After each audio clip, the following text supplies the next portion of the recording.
Before we begin, let me tell you about Prince Charles III. Charles III, whose full name is Charles Philip Arthur George, was born on November 14, 1948 in Buckingham Palace during the reign of his maternal grandfather, King George VI. He is the present King of the United Kingdom and the 14 other Commonwealth realms. He became heir apparent as the eldest son of Queen Elizabeth II and Prince Philip. He was created Prince of Wales in 1958, and his investiture was held in 1969. He was educated at Cheam School and Gordonstown, and later spent 6 months at the Timbertop campus of Geelong Grammar School in Victoria, Australia.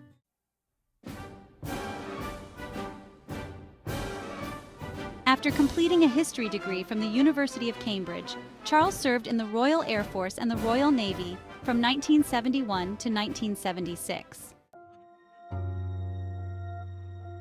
Princess Diana of Wales, or Diana Frances Spencer, born July 1, 1961. She was a member of the British royal family. Princess Diana was born into the British nobility and grew up close to the royal family, living at Park House on their Sandringham estate. In 1981, while working as a nursery teacher's assistant.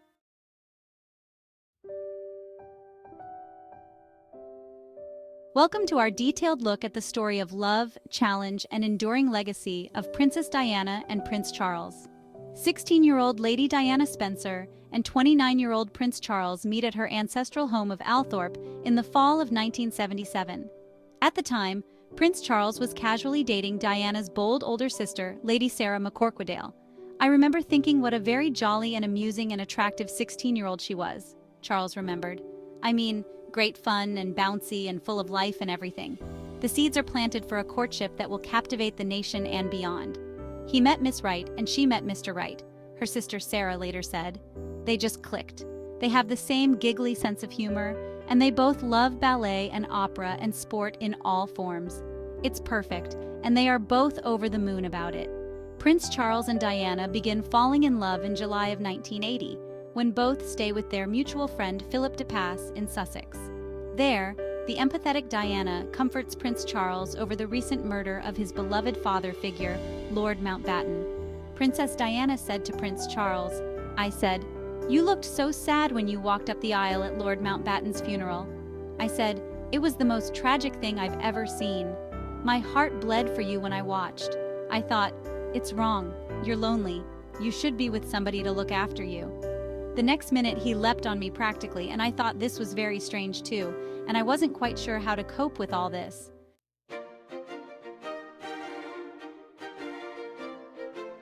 After just a few months of dating, Prince Charles surprised a young Diana by proposing in Windsor Castle on February 3, 1981.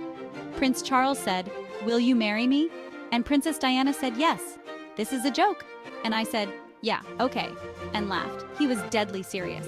But while Diana was elated by the engagement, Prince Charles didn't show the same level of enthusiasm. She continued, "I said, 'I love you so much, I love you so much.'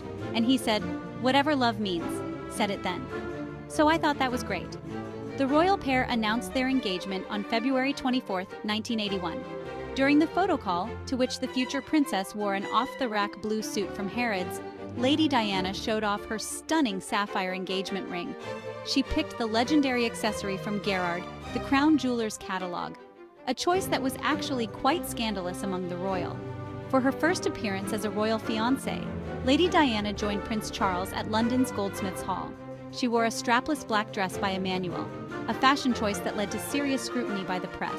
The entire night was later described by Diana as a horrendous occasion, as she wasn't well versed in royal protocol. One of the event's attendees, Princess Grace of Monaco, reportedly pulled the future princess aside and said, "Don't worry, it will get a lot worse."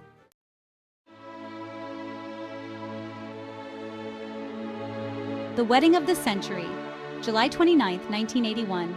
Royal Wedding of the Century. It was the biggest royal wedding of the century, Lady Diana and Prince Charles marking the moment she officially became Diana, Princess of Wales. 750 million people across the globe tuned in to watch the spectacle on television, while another 600,000 stood in the streets of London to catch a glimpse of the royal couple. The ceremony was held at St. Paul's Cathedral, and the bride wore an opulent ball gown by Emmanuel for the big day. Following their wedding, the newlyweds set off on a 2-week honeymoon.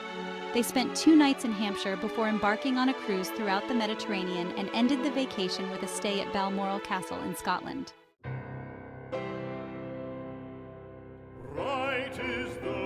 Not long into their marriage, Princess Diana and Prince Charles announced they were pregnant with their first child together. And on June 21, 1982, Prince William was born at St. Mary's Hospital in London. The birth of Prince William Arthur Philip Louis, who immediately became an heir to the British throne behind his father, Prince Charles, was a momentous occasion. The arrival of their small son was an astonishing experience.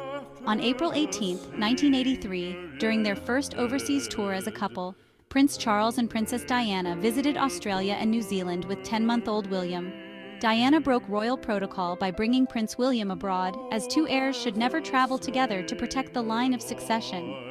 The tour down under also brought out the princess's star power, with large crowds flocking to see Diana and not Prince Charles. He reportedly told aides at the time, "They've come out to see my wife, they haven't come out to see me."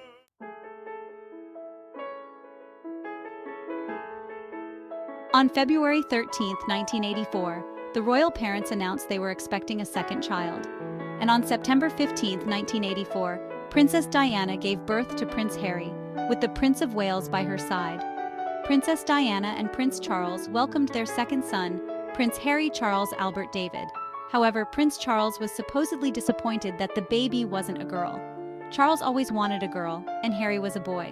I knew Harry was going to be a boy because I saw on the scan. Charles always wanted a girl. He wanted 2 children and he wanted a girl. I knew Harry was a boy and I didn't tell him. Harry arrived, Harry had red hair, Harry was a boy. Charles's first comment was, "Oh God, it's a boy and he's even got red hair." Something inside me closed off.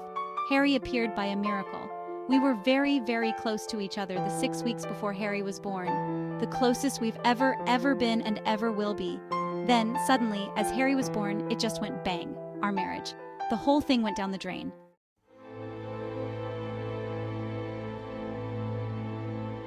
For Prince William's first day of school in 1985, the royal parents teamed up to escort him to Mrs. Minor's nursery school. And for Prince Harry's first day of school at Mrs. Minor's nursery school in 1987, Princess Diana and Prince Charles, along with Prince William, were there to accompany him.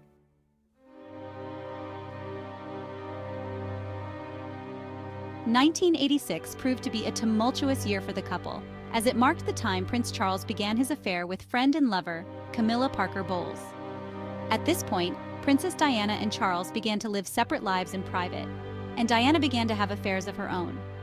In 1989, Diana finally confronted Parker Bowles about her longtime affair with Prince Charles. "I know what's going on between you and Charles, and I just want you to know that," she told Parker Bowles. Following the struggle of their marriage life, the couple announced their separation on December 10, 1992. This decision has been reached amicably, and they will both continue to participate fully in the upbringing of their children, said Prime Minister John Major in his address to the nation. In the summer of 1992, a British tabloid published the transcript of a phone conversation between Princess Diana and friend James Gilby. During the private call, Gilby calls the royal by the pet name Squidgy, prompting the press to dub the incident Squidgygate. The conversation also revealed Diana talking about her unhappy marriage. 2 years after separating, Prince Charles admitted to his infidelity for the first time. In a now infamous moment, Prince Charles's candid interview prompted Princess Diana to step out in a sexy dress later that night. Known as the revenge dress, Diana attended an event at London's Serpentine Gallery, wearing a tight, off-the-shoulder number, which clearly didn't meet royal protocol. By the end of 1995, Princess Diana was ready to speak about her broken marriage. "There were 3 of us in this marriage, so it was a bit crowded." She also admitted to her own infidelity, spoke candidly about bulimia and depression, and expressed Prince Charles might not be fit to be king. The interview prompted the Queen to give the couple permission to divorce 1 month later. Their divorce was finalized on August 29, 1996, leaving Diana to pay her own bills and lose the title of Her Royal Highness.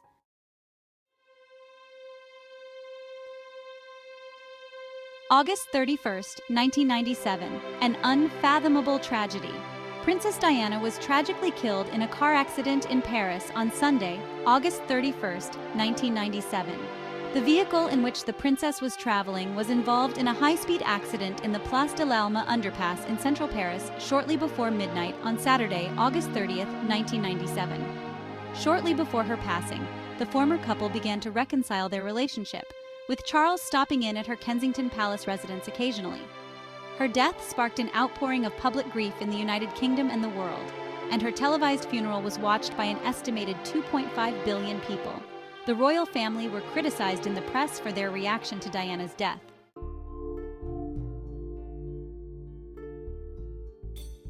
On April 9, 2005, Charles and Camilla tied the knot in a civil ceremony at Windsor Guildhall.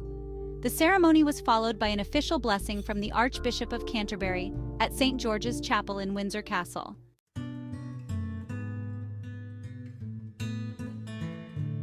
Thank you for joining us on this journey through the life and legacy of Princess Diana and Prince Charles. Their story remains a significant chapter in the annals of royal history.